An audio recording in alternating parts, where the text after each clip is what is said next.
دیکھیں میں ایک بات آپ سے عرض کروں، 4 باتوں کا ہمیشہ لحاظ رکھیے گا اور خیال رکھیے گا، اور یہ 4 باتیں بڑی اہم ترین ہیں، خاص طور پہ وہ لوگ جو کہ یہ شکوہ کرتے ہیں کہ ہم کیسے ہمیں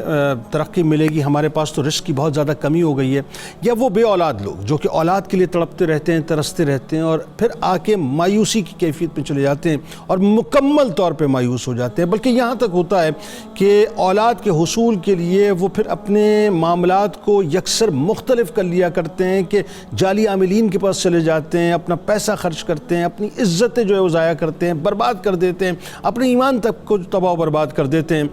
یاد رکھیے خالص تعلق اللہ سے رکھیں۔ آپ اگر خدا نخواستہ یہ رزق کی تنگی میں مبتلا ہیں، آپ خدا نخواستہ بے اولادی میں مبتلا ہیں، کسی اور پریشانی میں مبتلا ہیں، اور آپ کو لگتا ہے صاحب کہ کوئی ریسورسز تو ہے نہیں، میں آغاز کہاں سے کروں، کیا کروں، مجھے کچھ نظر نہیں آتا، مطلب کیسے ہوگا، یہ سوال پیدا ہوتا ہے نا کہ کیسے ہوگا۔ میں آپ کو بتلاتا ہوں کیسے ہوگا۔ 4 باتوں کا لحاظ رکھ لیجئے۔ پہلی بات یہ کہ آپ کا بڑا فرم بیلیف اس بات پہ ہونا چاہیے، اور جب تک یہ کامل یقین نہیں ہوگا معاملہ آپ کا کبھی بھی درست نہیں ہوگا۔ ذہن میں رکھیے گا، جس دن آپ اپنے بھروسے اور یقین کی اس منزل پہ پہنچ گئے نا کہ جہاں پر آپ صرف یہ کہیں کہ اللہ ہی ہے، بس اللہ ہی ہے، یا تو ہے، تو ہے، تو آپ سمجھ لیجئے کہ آپ کا کام جو ہے وہ ہو بھی جائے گا انشاءاللہ، اور اللہ تعالیٰ کرم کے ساتھ اور رحمتوں کے ساتھ آپ کے کام کو کر دے گا۔ اور کیسے کہ آپ کا پہلا بلیو یہ ہونا چاہیے کہ اللہ ہی مسبب الاسباب ہے، یعنی وہ عدم سے وجود میں لانے پر مکمل طور پہ قادر ہے۔ اللہ کے لیے کچھ بھی ناممکن نہیں ہے، ذہن میں رکھیے۔ یہ جو ہم سوچتے ہیں یہ ہماری اپنی سوچیں، ہماری اپنی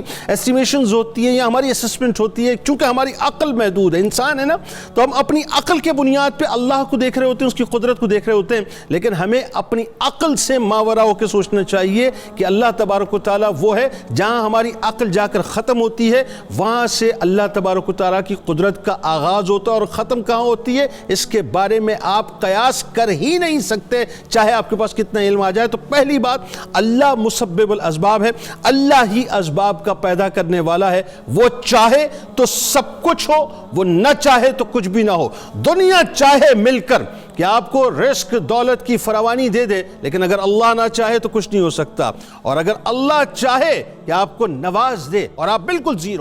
زیرو ہو، اور دنیا روکنا چاہے تو کسی کی طاقت نہیں ہے کہ وہ آپ کے لیے رزق کے دروازے بند کر دے۔ تو پہلی بنیادی بات یہ ہے کہ اللہ پر کامل یقین ہونا چاہیے، اور اس کی میں ایک مثال آپ کو دیے دیتا ہوں، چونکہ بے اولادی کی میں نے بیچ میں بات کی تو میں آپ کو عرض کیے دیتا ہوں کہ آدم علیہ السلام کو اللہ تعالیٰ نے کیسے خلق فرمایا، بن ماں باپ کے خلق فرمایا نا۔ اسی طرح سے حوا سلام اللہ علیہ کی کیا بات ہے، آپ جو ہے وہ اپنا آدم علیہ السلام کی پسلی سے پیدا ہو رہی ہے۔ اب ذرا سوچئے، یعنی عدم سے وجود میں آنے والی بات ہے، کوئی سبب نہیں ہے، لیکن اللہ تعالیٰ نے آپ کو خلق فرمایا۔ عیسیٰ علیہ السلام کا کیا ہوا مجھے بتائیے نا، بن باپ کے اللہ تعالیٰ نے حضرت مریم سلام اللہ علیہ کے پیٹ میں آپ کو پیدا فرما دیا، اور عالم دیکھیے کہ اللہ تبارک و تعالیٰ نے اتنا ستھرا آپ کو پیدا فرمایا کہ آپ کی پاکی کی گواہی بھی پھر جو ہے وہ اللہ تبارک و تعالیٰ نے، یعنی آپ کی والدہ محترمہ حضرت مریم سلام اللہ علیہ کی پاکی کی گواہی خود عیسیٰ علیہ السلام سے دلوائی۔ اور زکریا علیہ السلام کو دیکھیں نا، یعنی ایک روایت کے مطابق آتا ہے کہ 95 برس عمر، اور ایک روایت کے مطابق آپ کی 120 برس عمر تھی، لیکن اس ذوف العمری کے باوجود بھی اللہ تبارک و تعالیٰ نے آپ کو حضرت یحییٰ علیہ السلام کی بشارت عطا فرمائی۔ تو وہ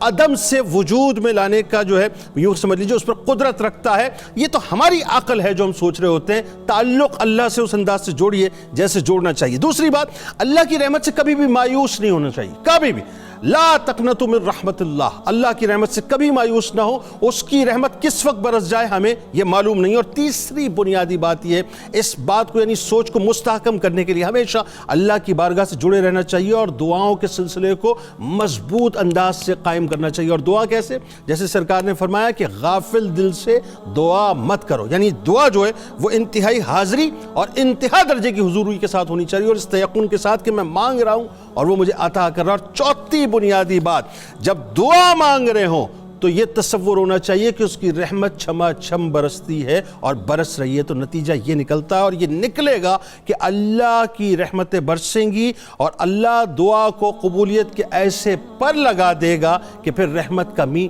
آپ پر برسنا شروع ہو جائے گا۔ تو یہ جو ہم میتھمیٹکس اپنے ذہن میں لیے بیٹھے ہوتے ہیں نا، اور ہم یوں مطلب مائنس پلس کر رہے ہوتے ہیں، مائنس پلس مت کیا کیجئے۔ اللہ تعالیٰ مسبب الاسباب ہے، وہ اسباب کا مالک ہے، اسباب کا پیدا کرنے والا ہے، وہ کن کا مالک ہے، وہ کہتا ہے ہو جا، ہو جاتا ہے۔ عدم سے وجود میں اگر کوئی لا سکتا ہے تو وہ صرف اللہ ہی ہے، لہذا اپنی عقل کو ہمیشہ بند کر دیا کریں اور اللہ کی رحمت پہ نظر رکھا کریں۔